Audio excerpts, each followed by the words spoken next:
ನಮಸ್ಕಾರ. S18 ವಾರ್ತೆಗಳಿಗೆ ಸ್ವಾಗತ. ನಾನು ಕವಿತಾ. ಮೊದಲಿಗೆ ಹೆಡ್ಲೈನ್ಸ್. ಉಡುಮಗಲ್ ಖಾನಾಪುರ BCM ಹಾಸ್ಟೆಲ್ ಛತ್ತಿನ ಪದರು ಬಿದ್ದು 3 ಜನ ವಿದ್ಯಾರ್ಥಿಗಳಿಗೆ ಗಾಯ.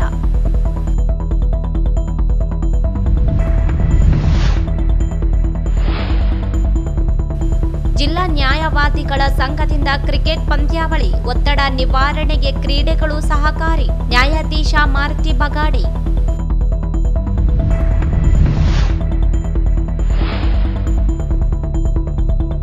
ವಾರ್ಡ್ ನಂಬರ್ 14ರಲ್ಲಿ ನಾಗರ ಪಂಚಮಿ ಹಬ್ಬದ ನಿಮಿತ್ತ ಅನ್ನ ಸಂತರ್ಪಣೆ ಕಾರ್ಯಕ್ರಮ.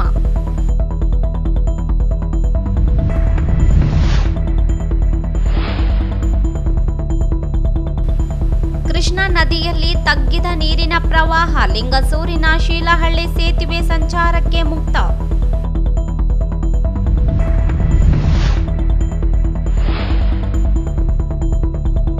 ಪಾದಯಾತ್ರೆ ಹೊರಟಿದ್ದ ತಾಯಿ ಮಗಳಿಗೆ ಟಾಟಾ ಎಸಿ ವಾಹನ ಡಿಕ್ಕಿ. ತಾಯಿ ಸಾವು, ಮಗಳಿಗೆ ಗಂಭೀರ ಗಾಯ.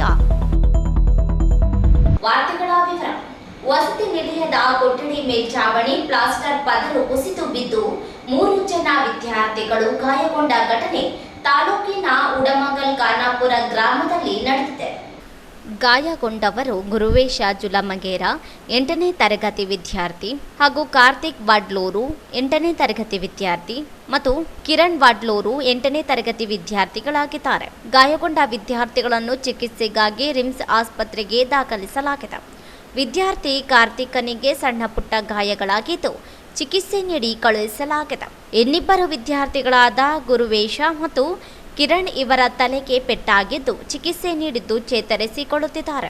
ಘಟನೆ ನಡೆದ ಹಿನ್ನೆಲೆ ಉಡಮಗಲ್ ಖಾನಾಪುರ ಗ್ರಾಮದಲ್ಲಿರುವ BCM ಪ್ರಿ ಮೆಟ್ರಿಕ್ ಬಾಲಕರ ವಸತಿ ನಿಲಯದಲ್ಲಿ ನಿನ್ನೆ ಸಂಜೆ 6 ಗಂಟೆಗೆ 16 ಜನ ವಿದ್ಯಾರ್ಥಿಗಳು ಇರುವ ಕೊಠಡಿಯಲ್ಲಿ ವಿದ್ಯಾಭ್ಯಾಸ ಮಾಡುತ್ತಾ ಕುಳಿತಿರುವಾಗಿ ಕೊಠಡಿಯ ಮೇಲ್ಛಾವಣಿಯ ಪ್ಲಾಸ್ಟರ್ ಕಳಚಿ 3 ಜನ ವಿದ್ಯಾರ್ಥಿಗಳ ಮೇಲೆ ಬಿದ್ದು ಗಾಯಗೊಂಡಿದ್ದರು. ಚಿಕಿತ್ಸೆಗಾಗಿ ರಿಮ್ಸ್ ಆಸ್ಪತ್ರೆಗೆ ದಾಖಲು ಮಾಡಲಾಗಿದೆ.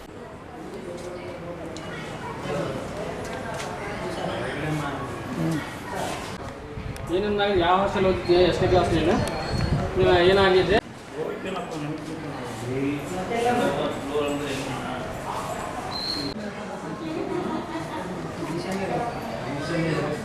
ಮೂರು ಜನ ವಿದ್ಯಾರ್ಥಿಗಳ ಪೈಕಿ ಒಬ್ಬ ವಿದ್ಯಾರ್ಥಿಗೆ ಸಣ್ಣ ಪುಟ್ಟ ಗಾಯವಾಗಿದ್ದು ಚಿಕಿತ್ಸೆ ನೀಡಿ ಕಳುಹಿಸಲಾಗಿದೆ. ಮತ್ತಿಬ್ಬರ ವಿದ್ಯಾರ್ಥಿಗಳ ತಲೆಗೆ ಪೆಟ್ಟಾಗಿದ್ದು ಚಿಕಿತ್ಸೆ ನೀಡಿದ್ದು ಚೇತರಿಸಿಕೊಳ್ಳುತ್ತಿದ್ದಾರೆ. ಸ್ಥಳಕ್ಕೆ ಹಿಂದುಳಿದ ವರ್ಗಗಳ ಕಲ್ಯಾಣ ಇಲಾಖೆಯ ಅಧಿಕಾರಿಗಳು ಭೇಟಿ ನೀಡಿ ಪರಿಶೀಲನೆ ನಡೆಸಿದ್ದಾರೆ. ಒತ್ತಡ ನಿವಾರಣೆಗೆ ಕ್ರೀಡಾಕೂಟಗಳು ಸಹಕಾರಿಯಾಗಲಿವೆ ಎಂದು ಜಿಲ್ಲಾ ಪ್ರಧಾನ ಸತ್ರ ನ್ಯಾಯಾಧೀಶರಾದ ಮಾರುತಿ ಬಗಾಡಿ ಅವರು ಹೇಳಿದರು. ಅವರು ನಗರದ ಕೃಷಿ ವಿಶ್ವವಿದ್ಯಾಲಯದಲ್ಲಿ ವಕೀಲರ ಸಂಘದಿಂದ ಏರ್ಪಡಿಸಿದ್ದ ಜಿಲ್ಲಾ ಮಟ್ಟದ ಕ್ರಿಕೆಟ್ ಪಂದ್ಯಾವಳಿಗೆ ಚಾಲನೆ ನೀಡಿ ಮಾತನಾಡಿದರು. ವಕೀಲರು ತಮ್ಮ ಕಾರ್ಯನಿರತ ಒತ್ತಡ ನಡುವೆ ಕ್ರಿಯೆಯಲ್ಲಿ ಭಾಗವಹಿಸಲು ಕ್ರೀಡಾಕೂಟ ಆಯೋಜನೆ ಶ್ಲಾಘನೀಯ ಎಂದರು. ಪಂದ್ಯಾವಳಿಯಲ್ಲಿ ರಾಯಚೂರು ಜಿಲ್ಲೆಯ ಎಲ್ಲ ತಾಲೂಕು ಸಂಘದ ವಕೀಲರು ಭಾಗವಹಿಸಿದ್ದು ಸಂತೋಷದ ವಿಷಯವಾಗಿದೆ ಎಂದು ಹೇಳಿದರು. ಆಟಗಾರರ ಪರಿಚಯವನ್ನು ಮಾಡಿಕೊಟ್ಟು ಪ್ರಥಮ ಪಂದ್ಯಕ್ಕೆ ಚಾಲನೆ ನೀಡಬೇಕು.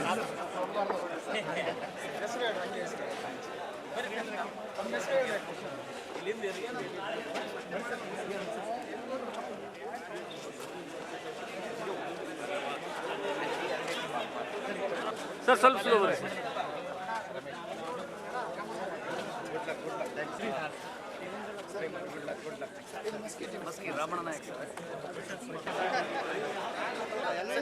ಸರ್ ಯಾರು ಹೇಳ್ತಾರೆ ಅನ್ನೋದು ಸರ್ ಯಾರು ಹೇಳ್ತೀರಿ? ಅಲ್ಲ ಹೆಡ್ ಯಾರಿಗೆ ಟೇಲ್ ಯಾರಿಗೆ ಯಾರು ಹೇಳ್ತೀರಿ? ಕ್ಲಾಸ್ ಯಾರು ಹೇಳ್ತಾರೆ?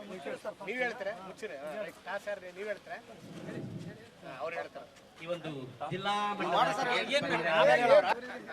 ಮಾನ್ಯ ಶ್ರೀ ಶಿವಶಂಕರ್ ಹಿರಿಯ ನ್ಯಾಯವಾದಿಗಳು ರಾಯಚೂರು ಹಾಗೂ ಒಂದು ಪಂದ್ಯಾವಳಿಗೆ ಚಾಲನೆ ನೀಡುತ್ತಿದ್ದಾರೆ. ನ್ಯಾಯಾಧೀಶರಿಗೆ ಧನ್ಯವಾದ.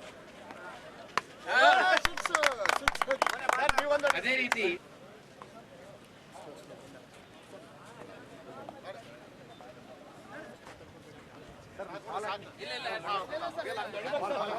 ಅದೇ ಚಾಲನೆ ನೀಡಿದ್ದ ಇಬ್ಬರು ಮಾನ್ಯ ನ್ಯಾಯಾಧೀಶರಿಗೆ ರಾಯಚೂರು ನ್ಯಾಯಾಧೀಶರ ಸಂಘ ರಾಯಚೂರು ಕಡೆಯಿಂದ ಧನ್ಯವಾದಗಳು.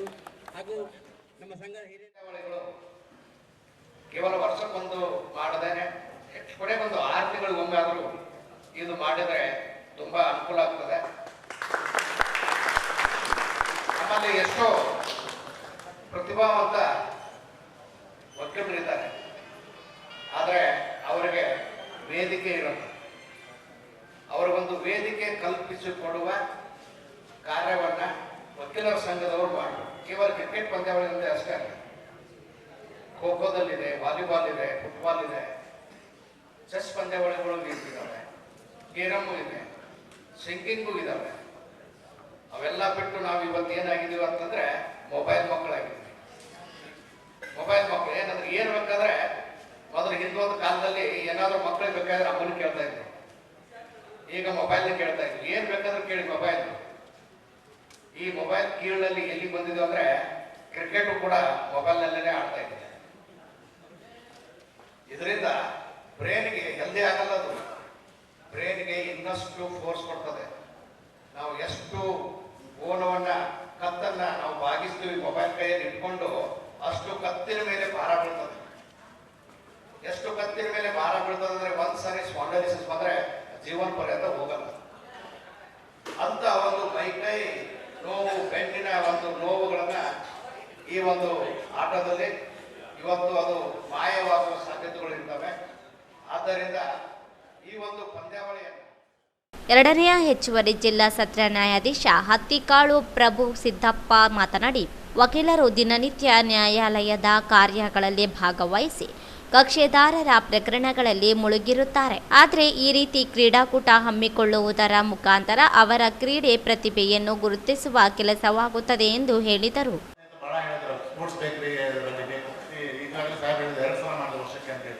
ಆದರೆ ಒಂದು ಮೆಂಟಲ್ ಎನ್ವೈರನ್ಮೆಂಟು ಎಲ್ಲರಿಗೂ ಒಂದು ಉತ್ತೇಜನ, ಮಾನಸಿಕವಾಗಿ ದೈಹಿಕವಾಗಿ ಪ್ರಫುಲ್ಲತೆ, ಅದನ್ನ ಒಂದು ಮೇಂಟೈನ್ ಮಾಡ್ಕೊಂಡು ಹೋಗುವಂಥ ಒಂದು ಹವ್ಯಾಸ, ಅದೆಲ್ಲ ಡೆವಲಪ್ ಆಗಲಿಕ್ಕೆ ಇದೊಂದು ಕಾರಣ ಆಗಲಿ ಅಂತೇಳಿ ಈ ಒಂದು ಕಾರ್ಯಕ್ರಮ ಆಯೋಜಿಸಿರೋದ್ರಿಂದ ನನಗೆ ತುಂಬ ಸಂತೋಷ ಆಯಿತು.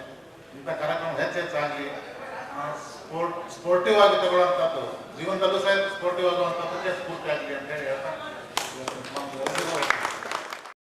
ಹಿರಿಯ ವಕೀಲ ಎನ್ ಶಿವಶಂಕರ್ ಮಾತನಾಡಿ, ಪ್ರಥಮ ಬಾರಿಗೆ ಜಿಲ್ಲಾ ಮಟ್ಟದ ವಕೀಲರ ಕ್ರಿಕೆಟ್ ಪಂದ್ಯಾವಳಿ ಏರ್ಪಡಿಸಲಾಗಿದ್ದು, ಈ ಪಂದ್ಯದಲ್ಲಿ ಗೆಲುವು ಸೋಲು ಮುಖ್ಯವಲ್ಲ, ಕ್ರೀಡಾ ಸ್ಫೂರ್ತಿಯಿಂದ ಭಾಗವಹಿಸಬೇಕು. ಈ ಪಂದ್ಯಾವಳಿಯ ಮೂಲಕ ವಕೀಲರು ಎಲ್ಲ ಕ್ಷೇತ್ರಗಳಲ್ಲಿ ಸಮರ್ಥರಿದ್ದಾರೆ ತೋರಿಸಿದ್ದಾರೆ ಎಂದು ಹೇಳಿದರು. ಸಂತೋಷ ಅನ್ನೋದೇನಂತಂದ್ರೆ, ನಾವೆಲ್ಲರೂ ಮೊದಲು ನಮ್ಮ ನ್ಯಾಯಾಲಯದಲ್ಲಿ ನಾವು 2-3 ಟೀಮ್ ಮಾಡಿ ಆಟ ಆಡ್ತಾ ಇದ್ದೀವಿ ಪ್ರತಿ ವರ್ಷ. ಈ ಬಾರಿ ನಮಗೆ ಸಂತೋಷ ಏನಂತಂದ್ರೆ, ನಮ್ಮ ಲೋಕೇಶ್ ಅವರು, ನಮ್ಮ ರಾಮು ಎಲ್ಲ ಅವರ ಸಂಘಟಕರೆಲ್ಲ ಟೀಮ್ ಎಲ್ಲ ಸೇರಿ, ಇಲ್ಲ ನಾವು ಜಿಲ್ಲಾ ಮಟ್ಟದ್ದು ಎಲ್ಲ ತಾಲೂಕು ವಕೀಲರನ್ನು ಕರೆಸಿ ನಾವು ಪಂದ್ಯಾವಳಿ ಆಯೋಜನೆ ಮಾಡೋಣ ಅಂತ ಹೇಳಿ ನಿರ್ಧಾರ ಮಾಡಿ ಇವತ್ತೆಲ್ಲರೂ ಕರೆಸಿ ನಾವು ಆಟ ಆಡ್ತಾ ಇದ್ದೀವಿ. ಇದರಲ್ಲಿ ವಿಶೇಷವಾಗಿ ಏನಂತಂದ್ರೆ, ಎಲ್ಲ ನಮ್ಮ ವಕೀಲರು ಸೇರಿ ಈ ತನುಮನದಿಂದ ಈ ಪಂದ್ಯಾವಳಿಗೆ ಸಹಾಯ ಮಾಡಿದ ಕಾರಣ ಇವತ್ತು ಯಶಸ್ವಿಯಾಗಿ ಈ ಪಂದ್ಯಾವಳಿ ನಡೀತಾ ಇದೆ. ಅದರಲ್ಲಿ ನಾನು ಎಲ್ಲ ತಾಲೂಕು ವಕೀಲರಿಗೆ ನಾನು ಹೃದಯಪೂರ್ವಕ ಧನ್ಯವಾದ ತಿಳಿಸಿದ್ದೇನೆಂತಂದ್ರೆ, ನೀವು ಭಾಗವಹಿಸಿದ ಅದು ಮುಖ್ಯ. ಯಾಕಂತಂದ್ರೆ ನಾವು ಆಯೋಜನೆ ಮಾಡಿದ್ರು ನೀವು ಭಾಗವಹಿಸಲಿಲ್ಲ ಅಂದ್ರೆ ಇದು ಯಶಸ್ವಿ ಆಗಿಲ್ಲ.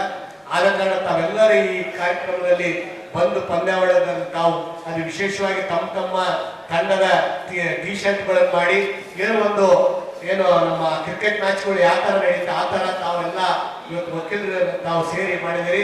ನಮ್ಮ ವಕೀಲರ ವೃತ್ತಿ ಒತ್ತಡದ ನಡುವೆ ಮಾನಸಿಕ ನೆಮ್ಮದಿಗಾಗಿ ನಾವು ಕ್ರೀಡಾವನ್ನು ಆಡೋಣ. ಮುಂದಿನ ದಿನಗಳಲ್ಲಿ ನಮ್ಮ ಹೈದರಾಬಾದ್ ಕರ್ನಾಟಕದ ಕಲ್ಯಾಣ ಕರ್ನಾಟಕ ಭಾಗದ ಕ್ರಿಕೆಟ್ ಟೂರ್ನಮೆಂಟ್ ಮಾಡ್ಬೇಕಂತ ನಾವು ನಿರ್ಧಾರ ಮಾಡಿ ತಮ್ಮೆಲ್ಲರ ಸಹಕಾರ ಇರಲಿ. ಮತ್ತೆ ಸಾಂಸ್ಕೃತಿಕ ಕಾರ್ಯಕ್ರಮವನ್ನು ನಾವು ಮಾಡೋಣ ಅಂತ ಹೇಳ್ತಾ ವಿಶೇಷವಾಗಿ ವಕೀಲರ ಸಂಘದ ಅಧ್ಯಕ್ಷ ಮಲ್ಲಿಕಾರ್ಜುನ ಮಾತನಾಡಿ, ನಮ್ಮ ಸಂಘದಿಂದ ಸ್ವಾತಂತ್ರ್ಯ ದಿನಾಚರಣೆ ಅಂಗವಾಗಿ ಸಾಂಸ್ಕೃತಿಕ ಕ್ರೀಡಾಕೂಟಗಳ ಹಮ್ಮಿಕೊಳ್ಳಲಾಗುತ್ತಿದ್ದು, ಕ್ರಿಕೆಟ್ ಪಂದ್ಯಾವಳಿಯನ್ನು ಎಲ್ಲ ವಕೀಲರು ತನುಮನದ ಸಹಾಯದಿಂದ ಏರ್ಪಡಿಸಲಾಗಿದೆ. ಮುಂದಿನ ದಿನಗಳಲ್ಲಿ ಕಲ್ಯಾಣ ಕರ್ನಾಟಕ ವಲಯದ ಕ್ರಿಕೆಟ್ ಪಂದ್ಯಾವಳಿಯನ್ನು ಹಮ್ಮಿಕೊಳ್ಳಲಾಗುವುದು ಎಂದರು. ಕಾರ್ಯದರ್ಶಿ ಲಕ್ಷ್ಮಪ್ಪ ಭಂಡಾರಿ ಸ್ವಾಗತಿಸಿದರು. ಈ ಸಂದರ್ಭದಲ್ಲಿ ಉಪಾಧ್ಯಕ್ಷ ನಾಜೀರ್ ಅಹಮದ್, ಜಂಟಿ ಕಾರ್ಯದರ್ಶಿ ಹನುಮಂತಪ್ಪ ಮೇಟಿ, ಖಜಾಂಚಿ ಸೈಯದ್ ನವಾಜ್, ವಕೀಲರಾದ ಶ್ರೀಧರ ಎಲಿ, ರಾಮು, ಲೋಕೇಶ್, ಮಲ್ಲಿಕಾರ್ಜುನ ಗೋನಾಳ, ಮಾನ್ವಿ ಅಧ್ಯಕ್ಷ ರವಿ ಪಾಟೀಲ್, ಮಸ್ಕಿ ಅಧ್ಯಕ್ಷ ಈರಪ್ಪ ದೇಸಾಯಿ, ಲಿಂಗಸೂರು ಕಾರ್ಯದರ್ಶಿ ಆನಂದ ರಾಠೋಡ, ಸಿಂಧನೂರ ವಕೀಲರಾದ ವೀರೇಶ್ ಚಿಂಚರೆಕ್ಕಿ ಉಪಸ್ಥಿತರಿದ್ದರು. ಚನ್ನಪ್ಪ ಮಲ್ಲಪ್ಪನವರ ನಿರೂಪಿಸಿದರು. ನಗರದ ವಾರ್ಡ್ ನಂಬರ್ 14ರಲ್ಲಿ ನಾಗರ ಪಂಚಮಿ ಹಬ್ಬದ ನಿಮಿತ್ತ ನಾಗಪ್ಪ ಕಟ್ಟೆ ದೇವಸ್ಥಾನದಲ್ಲಿ ಪ್ರತಿ ವರ್ಷದಂತೆ ಈ ವರ್ಷವೂ ಕೂಡ ಅನ್ನ ಸಂತರ್ಪಣೆ ಕಾರ್ಯಕ್ರಮ ಜರುಗಿಸಲಾಯಿತು. ಈ ಅನ್ನ ಸಂತರ್ಪಣೆಯ ರೂವಾರಿಯಾದ ವೆಂಕಟಸ್ವಾಮಿ ಅವರು ಭಾಗವಹಿಸಿದರು.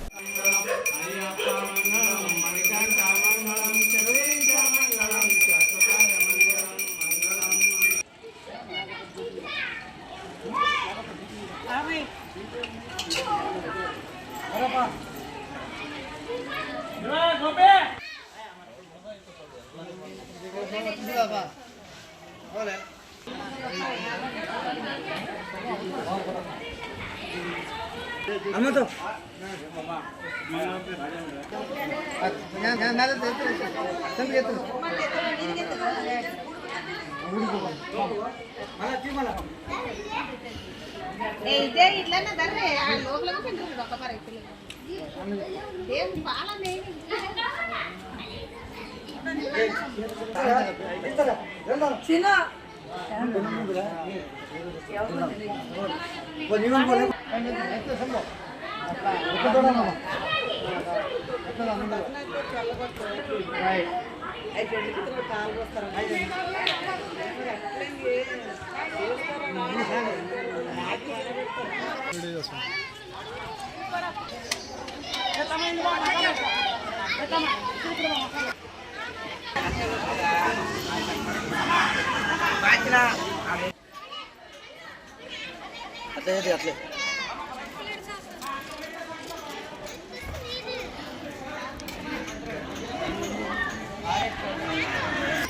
ఇంత అంత ముందు జమ అయింది.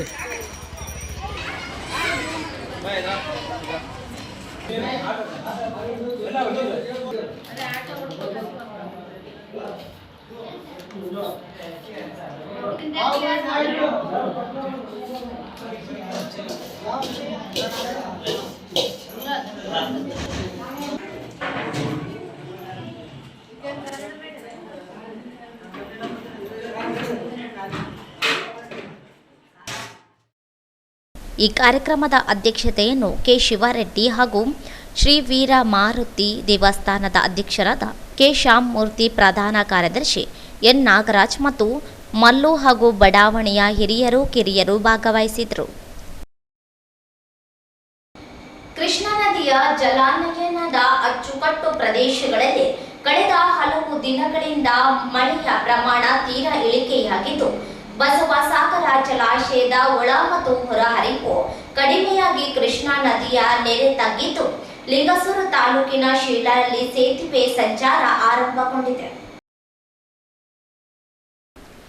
ಬಸವಸಾಗರ ಜಲಾಶಯದಿಂದ ಹೆಚ್ಚುವರಿ ನೀರು ಹರಿಬಿಟ್ಟಿದ್ದರಿಂದ 19 ದಿನಗಳಿಂದ ಶೀಲಹಳ್ಳಿ ಸೇತುವೆ ಮುಳುಗಡೆಯಾಗಿ ಹಂಚಿನಾಳ, ಜಲದುರ್ಗ, ಯಳಗುಂದಿ, ಯರಗೋಡಿ, ಗಡದರಗಡ್ಡಿ ಗ್ರಾಮಗಳ ಜನರು ಲಿಂಗಸೂರು ತಾಲೂಕು ಕೇಂದ್ರಕ್ಕೆ ತಲುಪಲು ಸುಮಾರು 45 ಕಿಲೋಮೀಟರ್ ಸುತ್ತುವರಿಯಬೇಕಾದ ಅನಿವಾರ್ಯತೆ ಸೃಷ್ಟಿಯಾಗಿತ್ತು.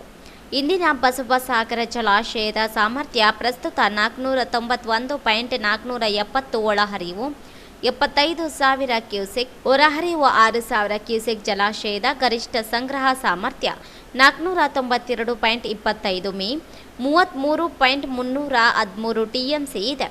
ಆಲಮಟ್ಟಿ ಜಲಾಶಯದಿಂದ 42,000 ಕ್ಯೂಸೆಕ್ಸ್ ನೀರು ಮಾತ್ರ ಹರಿಸಲಾಗುತ್ತದೆ.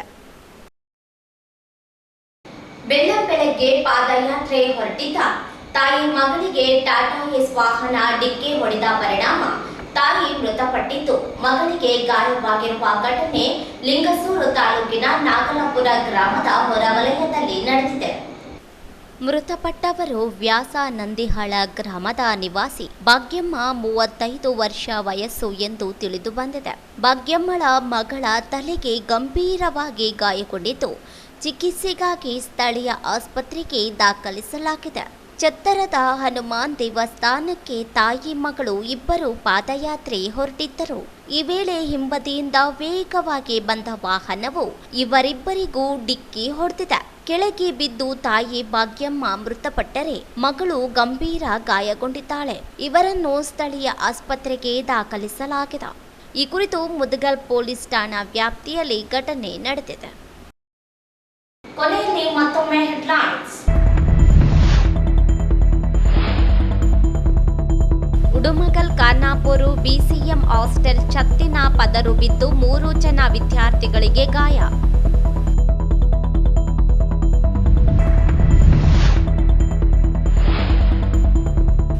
ಜಿಲ್ಲಾ ನ್ಯಾಯವಾದಿಗಳ ಸಂಘದಿಂದ ಕ್ರಿಕೆಟ್ ಪಂದ್ಯಾವಳಿ, ಒತ್ತಡ ನಿವಾರಣೆಗೆ ಕ್ರೀಡೆಗಳು ಸಹಕಾರಿ. ನ್ಯಾಯಾಧೀಶ ಮಾರುತಿ ಬಗಾಡಿ.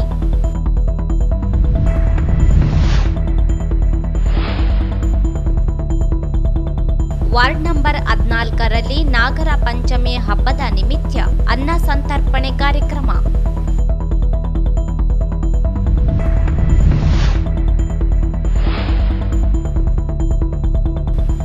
ಕೃಷ್ಣಾ ನದಿಯಲ್ಲಿ ತಗ್ಗಿದ ನೀರಿನ ಪ್ರವಾಹ, ಲಿಂಗಸೂರಿನ ಶೀಲಹಳ್ಳಿ ಸೇತುವೆ ಸಂಚಾರಕ್ಕೆ ಮುಕ್ತ.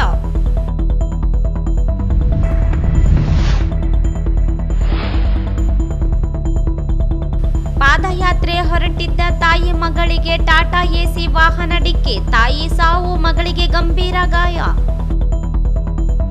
ಇಲ್ಲಿಗೆ ವಾರ್ತಾ ಪ್ರಸಾರ ಮುಕ್ತಾಯವಾಯಿತು. ಮುಂದಿನ ವಾರ್ತೆಗಳೊಂದಿಗೆ ಭೇಟಿಯಾಗೋಣ. ವಂದನೆಗಳು.